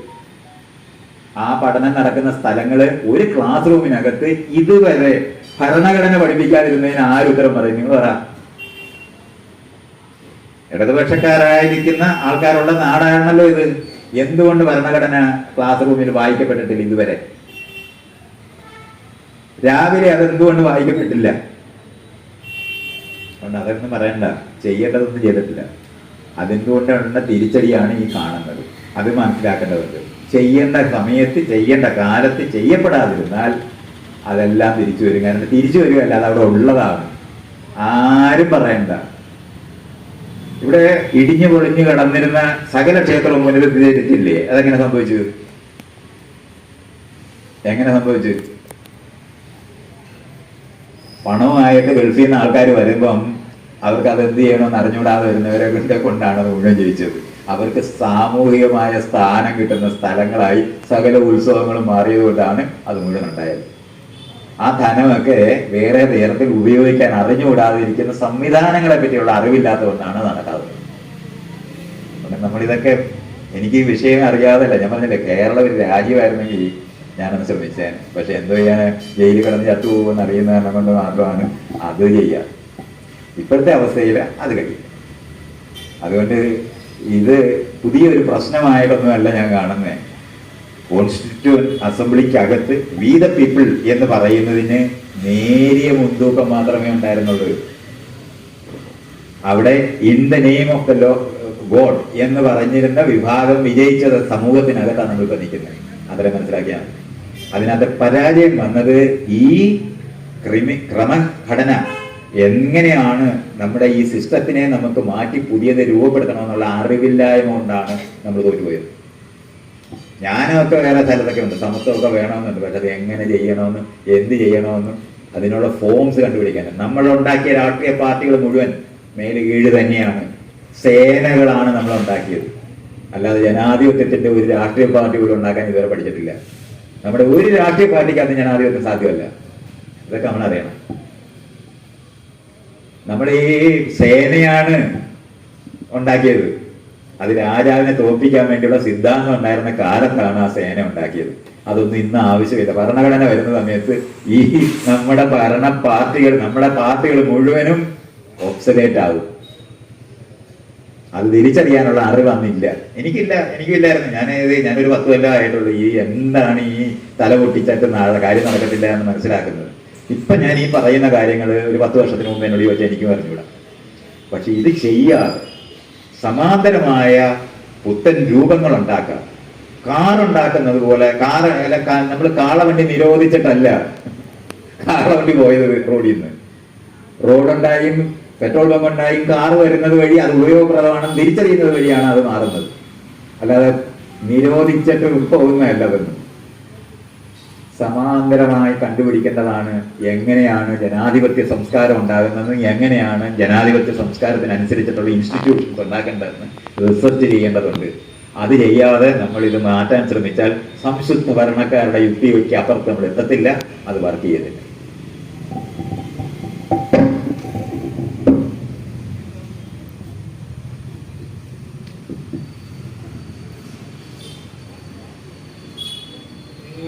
മൈത്രേയ സാറിന്റെ വിമർശനങ്ങൾ കുറച്ച് കാര്യങ്ങളാണ്. ഇപ്പൊ മൈത്രേയ സാറ് എത്തിയിരിക്കുന്ന കൺക്ലൂഷൻ വളരെ അപകടകരമായിട്ടുള്ള കൺക്ലൂഷനാണ്. ഒന്ന്, ഇന്റർനെറ്റിനെ കുറിച്ച് നമ്മൾ ആലോചിക്കുമ്പോൾ നമ്മൾ നിൽക്കുന്നത് എവിടെയാണെന്ന് ആലോചിക്കണം. 205 ഇന്ത്യക്കാരെ മിനിഞ്ഞാന്ന് അമേരിക്കയിൽ നിന്ന് ഇന്ത്യയിലേക്ക് കടത്തിയിരിക്കുകയാണ്. അറുപത് കുടിയേറ്റക്കാരെന്ന് പറഞ്ഞ് കടത്തിയിരിക്കുകയാണ്. അവരാണ് ഇവിടുത്തെ ഇന്റർനെറ്റ് നിയന്ത്രിക്കുന്നത്. രണ്ടാമത്തെ കാര്യം എന്ന് പറഞ്ഞാൽ പഞ്ചായത്ത്. ഈ പഞ്ചായത്തല്ല, നമ്മുടെ വീട്ടിൽ എന്ത് നടക്കണമെന്ന് തീരുമാനിക്കേണ്ടത് പഞ്ചായത്തല്ല. അതിര് തർക്കം തീരുമാനിക്കേണ്ടത് പഞ്ചായത്തല്ല.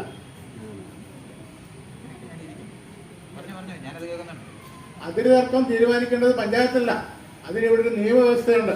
ആ നിയമവ്യവസ്ഥ ഉള്ളത് കൊണ്ടാണ് ഞാൻ നിങ്ങൾ ഇവിടെ സംസാരിക്കുന്നതെന്നാണ് എനിക്ക് പറയാനുള്ളത്. ഒരു കാര്യം കൂടി ഞാൻ പറയാം. കേശവാനന്ദ ഭാരതി കേസ് എന്ന് പറയുന്ന കേസ് കേശവാനന്ദ ഭാരതി തോറ്റതുകൊണ്ട്. എടതീർ മഠാധിപതിയായിരുന്ന കേശവാനന്ദ ഭാരതി ആ കേസ് ബഹിഷ്കരണമായിട്ട് ബന്ധപ്പെട്ടുള്ള കേസ് തോറ്റുകൊണ്ട് മാത്രമാണ് ഇവിടെ പാവപ്പെട്ടവൻ 5 സെന്റ് 3 സെന്റ് 10 സെന്റ് കുടികിടപ്പ് കിട്ടിയത്. ഇവിടെ കരിക്കോടി സമരം നടന്നുകൊണ്ടാണ്, ഇവിടെ വടച്ചുകെട്ട് സമരം നടന്നുകൊണ്ടാണ് ഇവിടെ സാധാരണക്കാരന് ജീവിക്കാൻ പറ്റുന്നത്. ആ വസ്തുതകൾ മറച്ചു പിടിച്ചുകൊണ്ട് ഈ സനാതന ധർമ്മത്തെ കുറിച്ച് സംസാരിക്കുന്നതിൽ യാതൊരു അർത്ഥമില്ല. കൂടുതൽ കാര്യങ്ങൾ പറയാനുണ്ട്, ഞാൻ എൻ്റെ അഭിപ്രായം ചുരുക്കി പറയാം. ഈ കേരളത്തിനകത്താണ് ഒരു ജനാധിപത്യ സംസ്കാരം ഉണ്ടാക്കിയെടുക്കാൻ കഴിഞ്ഞതെന്നൊക്കെ ഞാൻ പറഞ്ഞു കഴിഞ്ഞ കാര്യമാണ്. അതൊന്നും പ്രത്യേകിച്ച് എനിക്ക് മനസ്സിലാക്കി തരുമെന്ന്. ഇവിടെ നടത്തിയിട്ടുള്ള സകല സമരങ്ങളിനകത്തും ഈ കഴിഞ്ഞ ഒരു 40 വർഷം നടത്തിയിട്ടുള്ളതിനകത്തെല്ലാം പങ്കാളിയായിരുന്ന ഒരാളും കൂടെ. അതുകൊണ്ട് അതൊന്നും അറിഞ്ഞുകൂടാത്തതൊന്നുമല്ല സംസാരിക്കുന്നത്.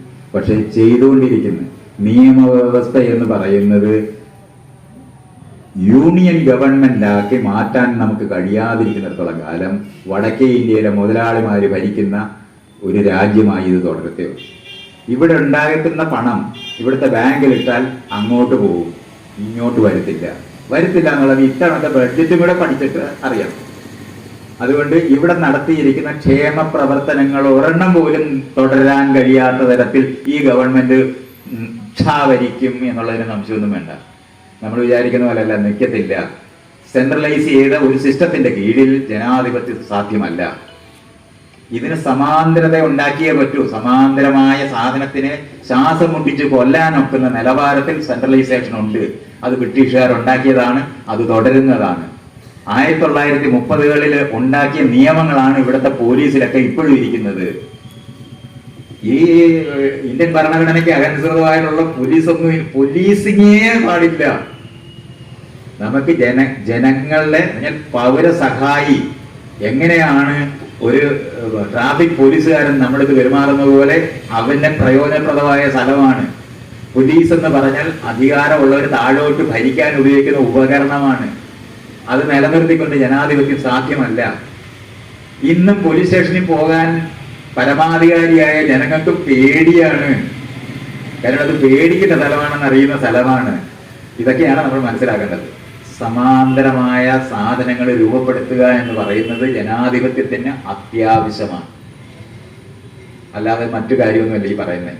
അത് മനസ്സിലാക്കി ചെയ്യാൻ കഴിഞ്ഞില്ലെന്നുണ്ടെങ്കിൽ കയ്യിലിരിക്കുന്നത് എങ്ങനെയാണ് ബംഗാൾ പോയത്, എങ്ങനെയാണ് ത്രിപുര പോയതുപോലെ പോകുന്ന ഇടങ്ങൾ മാത്രമാണ്. അല്ലാതെ വേറെ ഒന്നും സംഭവിക്കത്തില്ല. കണ്ണിന്റെ മുമ്പില് മുഴുവൻ ഒഴിച്ചു പോകും. സമാന്തരമായ സാധനങ്ങൾ രൂപപ്പെടുത്തി ജനങ്ങളുടെ യഥാർത്ഥത്തിൽ പ്രതിനിധികളെ ഉൽപ്പാദിപ്പിക്കുന്നത് വഴി മാത്രമേ മുകളിൽ താഴെയുള്ള സംസ്കാരം പോലെ തന്നെ മുകളിൽ താഴെയുള്ള സിസ്റ്റത്തിനകത്ത് നിന്നുകൊണ്ട് ജനാധിപത്യം വർക്ക് ചെയ്യില്ല. ഇത് അറിഞ്ഞുകൊണ്ട് പറയുകയാണ്.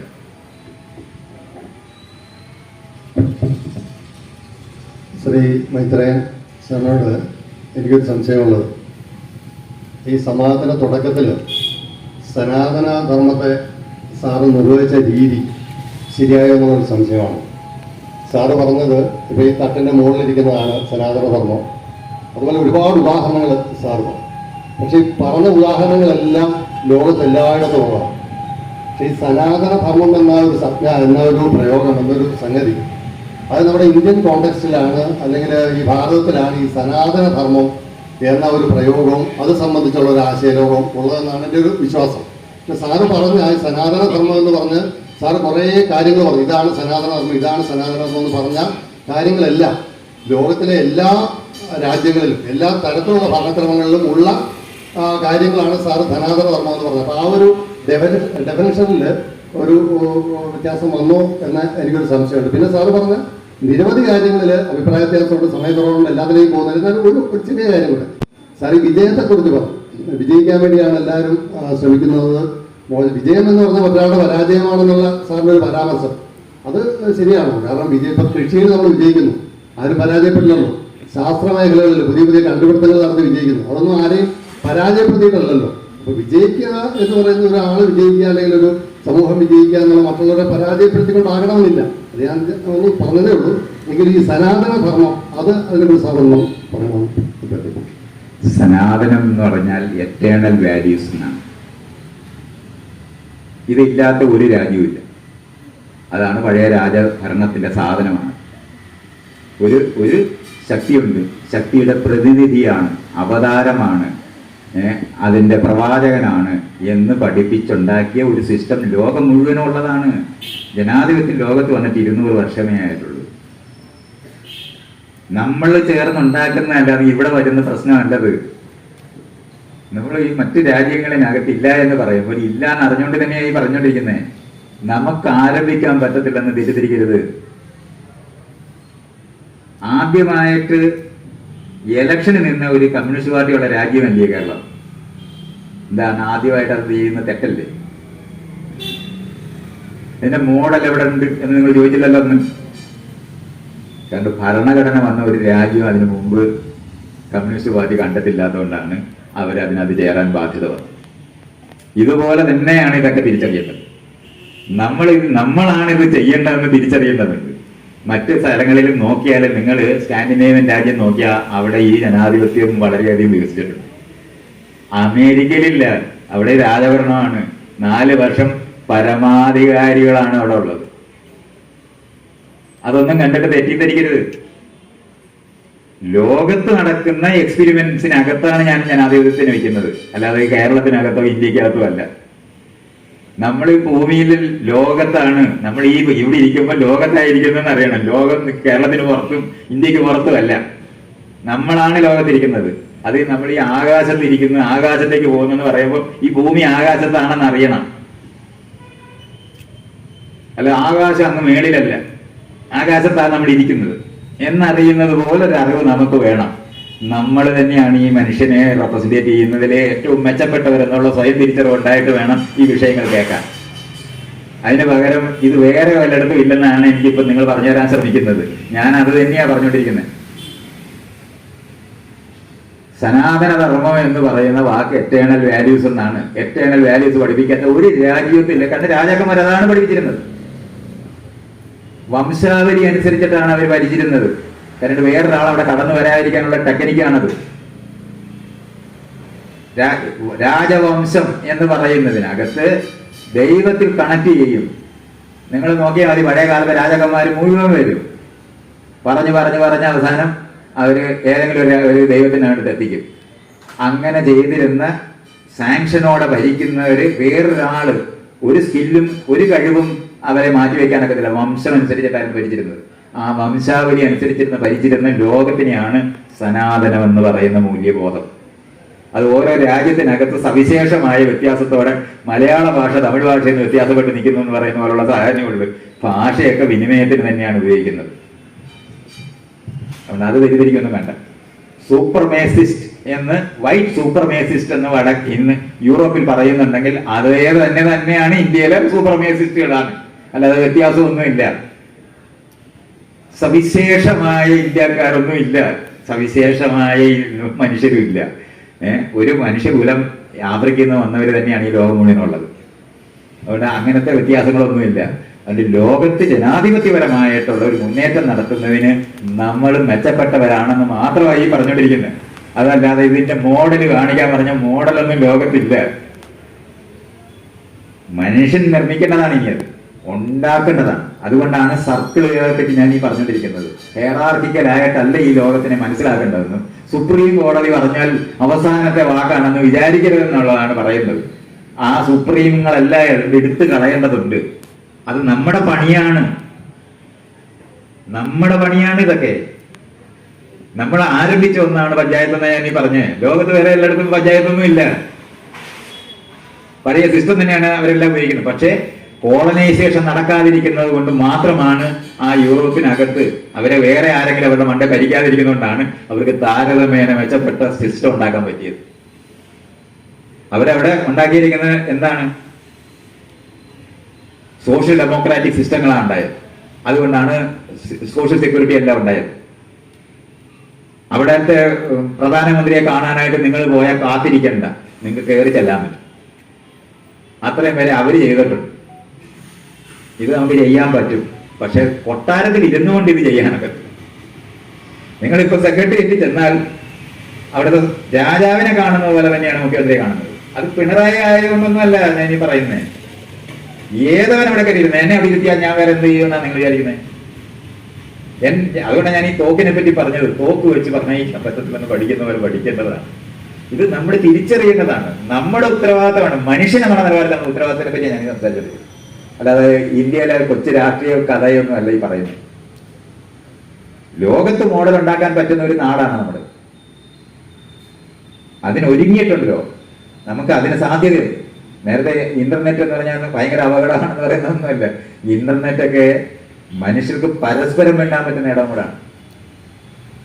ലോകത്ത് ഏത് സാധനവും ഏത് സാങ്കേതിക വിദ്യയും അധികാരമുള്ളവർ അവർക്ക് വേണ്ടി ഉപയോഗിക്കുന്നവരായിട്ട് മാറ്റും, അങ്ങനെയുള്ളത്. പക്ഷെ അത് എടുത്ത് നമുക്ക് മാറ്റി ഉപയോഗിക്കാൻ പറ്റുന്ന നിലവാരത്തിൽ സാധ്യതയുള്ള ചില കണ്ടുപിടുത്തങ്ങളുണ്ട്. അതിലൊന്നാണ് ഇന്റർനെറ്റ്.